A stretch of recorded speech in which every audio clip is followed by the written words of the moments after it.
Work equals force times displacement. Work occurs when there is a change in kinetic energy. The object is in motion, so kinetic energy is involved. The change in momentum per unit time is equal to force. We will use relativistic force to compute the object's total energy. Next, we apply the chain rule. Then, we rewrite and simplify. This is equal to. Now, we will find dP, recalling that. Recall the relativistic momentum in differential form. We'll now apply integration by parts to solve this. We integrate by parts. We now have.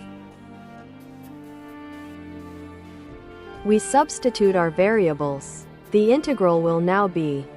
Initial simplification will result to. We need a way to integrate v dv, so we let. After substitution, this is the expression we need to solve. We will integrate from 0 to v. We see that this integral simplifies. We have seen the historic variables mc squared. Now we simplify further. To simplify this, let plug in the beta terms for v squared. We will see that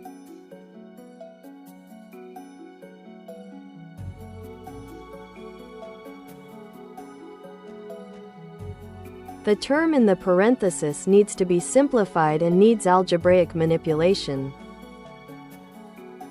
To simplify this, we will introduce an identity. Now multiply both sides by gamma.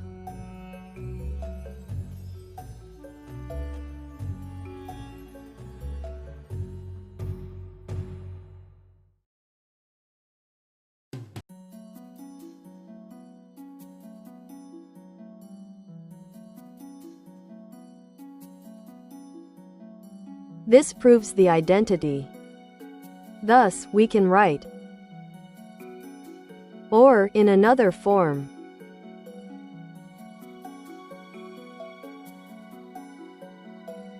this is the total relativistic energy.